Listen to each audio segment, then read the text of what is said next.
So for today's video, we're going to be taking a spin on a deck that I've been enjoying a lot as of late. This is mid-range Telvanni.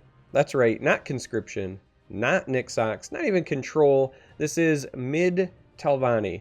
And as you would expect, it plays very, very similarly to Sorcerer and Assassin. It's kind of a hybrid of the two. But one of the things that I find interesting and that kind of jumps out at me is that this deck makes great use of some of the cards that trigger when you have a creature power 5 or greater. So we're running the Amulet, for example, and that can trigger on a lot of our creatures that have 4 attack, things like Gambler, Elder Gleam, so on and so forth. We are also running Ash Oppressor because it's a 4/3 that oftentimes shackles. It's a very great tempo play after a Siege Catapult or after Satanine on anything that has at least 2 attack is in play, for example. Later on, we have things like Bleak Coast, Baronzaya, so on and so forth. So pretty easy to trigger the Ash Oppressor, and then it makes for great tempo play.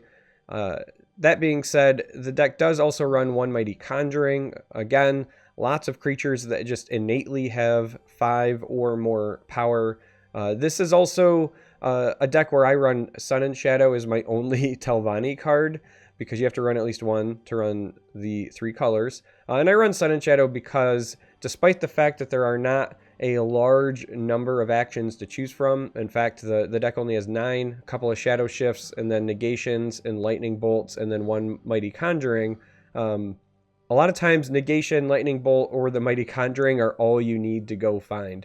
Negation is usually to punch through a guard for lethal, Lightning Bolt for that little bit of extra reach, and then Mighty Conjuring if you just need a big body. So overall, I'm not going to go through every choice, but I am running the Moose because card draw is good, so on and so forth. One of the reasons that I think this deck has been performing very well for me as of late is that nobody expects mid-range.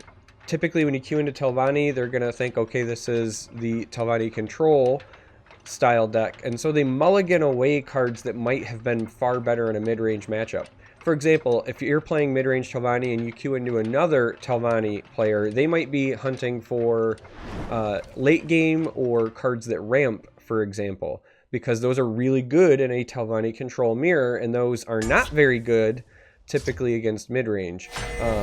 Against red-based decks, like we are playing right now, they will oftentimes keep Withered Hand Cultist, for example. I honestly don't think we want any of these. As good as Satanine is, I don't think I want to keep it. And so if they keep Withered Hand, a lot of times your 3-drops are just better than a Withered Hand because, again, you're not running a lot of actions. So overall, this can give you a bit of a surprise presence on the ladder. Now, it looks like we've just queued into good old-fashioned Aggro Warrior, which is not exactly a shock. This day will be mine. And we're going to see what we can do against this. Now, another reason this card, or this deck, excuse me, has been performing pretty well for me as of late is quite simply Vile canker blossom. that it was not on the Team Rank Star meta report. So they put out a meta snapshot recently, and it had a lot of really interesting, cards and inclusions. All right. It's a pretty good play for them.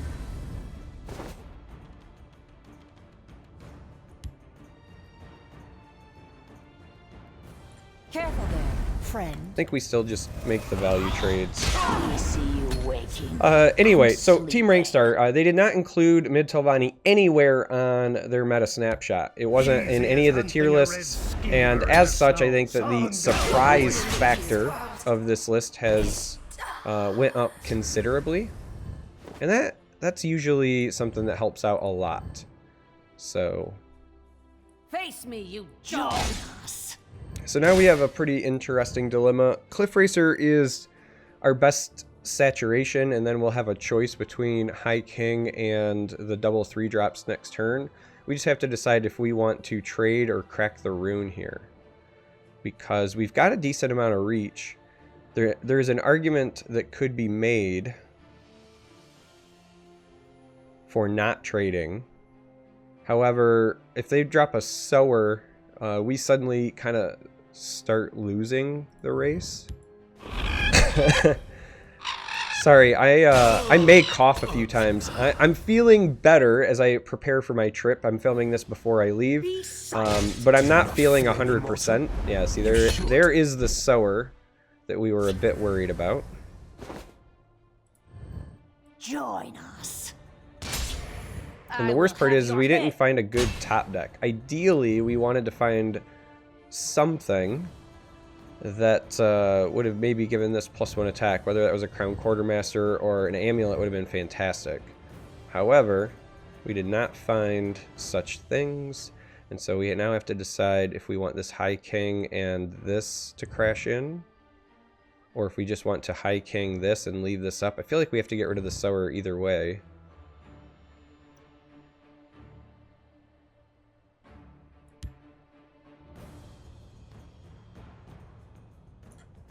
Yeah. King may look like fun, but it's damn hard work. We're gonna take that damage either way. I mean, we do have some silences in the deck, but we just have to position ourselves in a way that we can hopefully still win this race through board tempo. I am ready to join the circle. I am ready to join the circle. Be silent. Alright, having one initiate was bad enough for us. Having that many was potentially catastrophic. So we do have a lightning bolt and a negation, which helps us out quite a bit there. But then we don't do anything else. But if we don't clear this up, we probably just lose the game. So it's not looking great. Join us. Your blood will spill! Now, there is also potentially an option to just use a lightning bolt and develop that siege catapult. That would allow us to threaten for lethal the following turn. Maybe. I mean, it's not actually lethal. We'd be too short, but I would hope that we would find 2 reach by that point. Well, 1 short. This is going to grow. So, siege catapult and lightning bolt is 1 short of lethal, but it would still leave 7 damage on the board, so they would only need 7 more for lethal on their end. So either way, we know we're going to bolt one of these, and then we just again have to decide, do we want to play the siege catapult or the negation? I feel like the catapult just ends up being better. The negation does pull 3 potentially more damage off. It also does get rid of an orc. But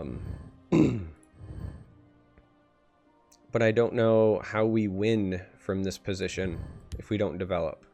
So we're going to do this and hope for prophecy.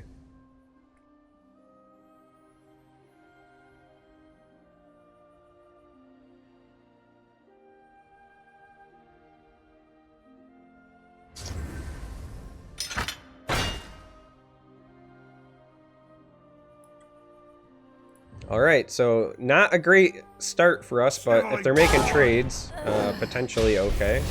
Hey, we did find a prophecy, which is nice.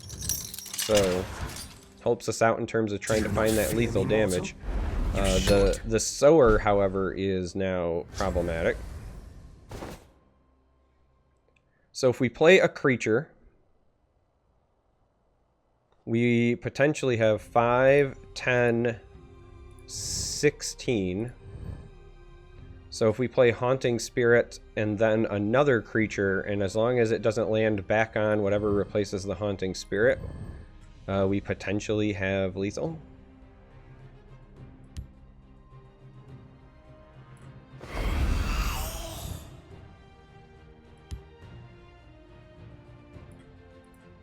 I think it's worth the risk. I smell the stench of the living. On your guard, mongrel pup.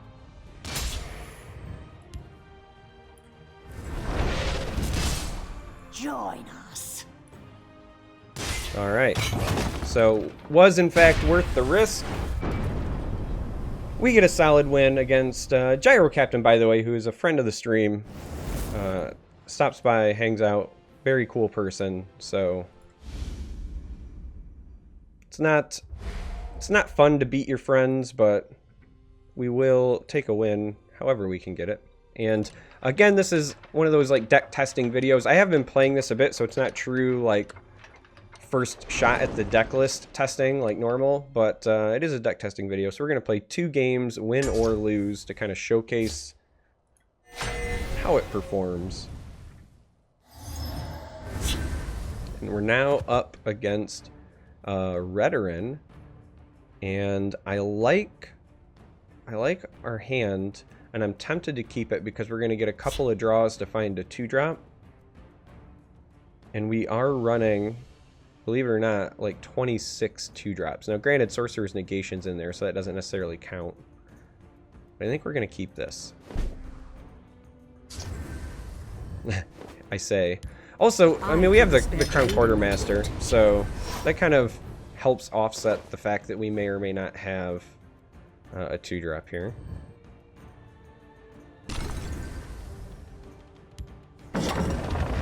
Alright, so looks like we are just flat out against an aggressive Retan deck, and now we're punished for my greed. We are now punished for my greed, so I'm just going to go ahead and do this. We're going to have to contest that catapult lane, likely with our Haunting Spirit next turn, and then we'll go from there, but not good for us. I will push them back. Well, I was going to contest, but I'm ready for you. that's too much value to pass up there, sadly.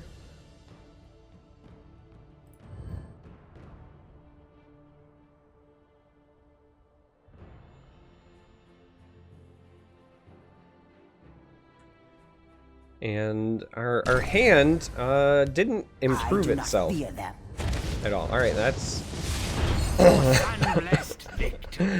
that's both interesting, but also just plain like really bad for us. So we're gonna go ahead and develop the Haunting Spirit so that we can maybe trade into this.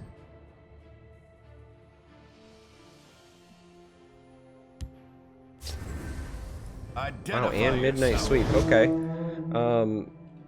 This is clearly a non-traditional Retan list. Your teeth have no question about that. But they just caught up in terms of tempo and then some, to say the least. So we're gonna go ahead and get that trade. I mean, we kind of have to nuke that in that regard. This has to trade here. They have the potential to pile on this. So if they have removal or something, we're in a really bad spot, because they can also deny our Haunting Spirit value, but they did a very good job with that Black Marsh Warden of catching up. We draw power on the board. Blood. All right. I only need one shot. Yeah, this is not good for me if they do this right. So they take the trade there, they deny the value here, and they get a card off of Ande. Ouch. And we missed the lightning bolt the way that we would want it. Alright, well, let's see what this gives us, because at this point we're playing from behind. That's not bad, actually. Assuming we can fight for the board, this could get us back into it. We're definitely going to need some sort of drain. Nahagleave might be a bit of a boon here as well, but... Ooh. Please. Oh! I was going to say please get back the 1/1 that had died, but instead... Yeah. You will feed my clan. As good as Yeah, I don't think we're gonna win this one. That was brutal. Good old Black Marsh Warden kind of punished us in ways that we were not hoping to see. I mean, we'll just come right out and say it. Punished us hard. Oh. So we can make some trades here. And we can either Naha-Gleave, or we can essentially play like Siege Catapult, Ash Oppressor to negate probably this 5 damage, and then maybe play a Wind Keep. Regardless, this is going to start making 3/3s next turn, and we don't have an answer for that. This non-traditional Retan deck just steamrolled me because of Black Marsh Warden. I mean, also Siege Catapult and Pit Lion are pretty good, it turns out. Yeah, even with all this damage over here, there's still not much I can do. All right, well, we're gonna go this route because it's the theoretically safest course of action, but they still just need 2 damage to win. And that's not counting any cards from hand, and that's not counting dealing with their board. So, not looking good. My claws. Okay. Not gonna lie, I'm actually pretty surprised by that. Identify yourself. Like, I guess I'm not sure why there wouldn't have been attacks over here and break this rune before. But doesn't matter. Alright, so there's 2 games. We got to see us beat one of the better aggressive decks in the game in Warrior, and then lose to a very non-traditional Retan deck on the back of, well, Black Marsh Warden, but also just on the back of really good cards that are in Aggro Retan. Aggro Retan's a good deck right now. I think it's a little underplayed on the ladder. Turns out Clan Sorcerer is good, but also any deck that you can run Siege Catapult and Pit Lion in is pretty good as well. So anyway, that's it. That's your 2 games. Thanks for watching, and until next time, may you walk on warm sands.